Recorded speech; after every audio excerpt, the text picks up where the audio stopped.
MT. আমি আজকে পূর্ণ সংখ্যা নিয়ে আলোচনা করব। পূর্ণ সংখ্যা। পূর্ণ সংখ্যা কোনগুলো? পূর্ণ সংখ্যা হচ্ছে সমস্ত অখণ্ড সংখ্যা, মাইনাস দিয়ে হোক বা প্লাস দিয়ে হোক, আর সাথে শূন্য।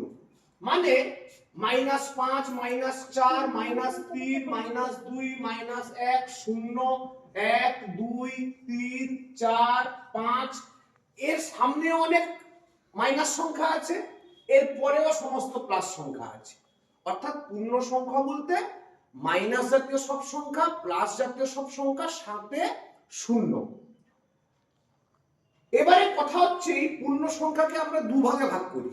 একটা হচ্ছে ঋণাত্মক পূর্ণ সংখ্যা, একটা হচ্ছে ধনাত্মক পূর্ণ সংখ্যা। ঋণাত্মক পূর্ণ সংখ্যা কোনগুলো? ঋণাত্মক পূর্ণ সংখ্যা হচ্ছে -5, -4, -3, -2, -1। এখানে আমি বলেছিলাম এর এদিকেও কিন্তু সংখ্যা আছে, -6, -7, একদম ইনফিনিটি পর্যন্ত। আর ধনাত্মক কোনগুলো? 5, 4, 3, 2, 1।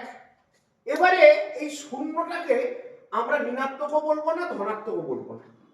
শূন্যটা এমনি পূর্ণ সংখ্যা, যা ঋণাত্মকও নয় ধনাত্মকও নয়, কিন্তু একটা পূর্ণ সংখ্যা। তাহলে পূর্ণ সংখ্যা মানে সমস্ত মাইনাস সংখ্যাগুলো, এদিকে অসংখ্য সংখ্যা আছে, এদিকে আরো অসংখ্য সংখ্যা আছে, আর এদিকেও আরো অসংখ্য সংখ্যা আছে।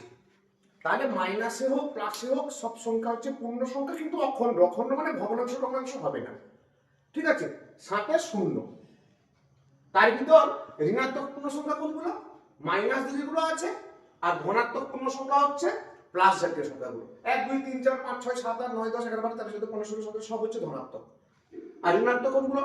-100, -99 সব, -1, -2, -3, -7 থেকে সব মাইনাস জাতীয় সংখ্যা।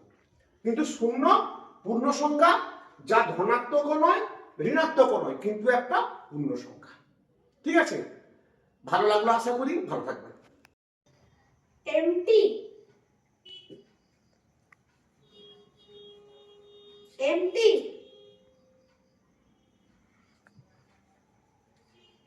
এমটি। এমটি।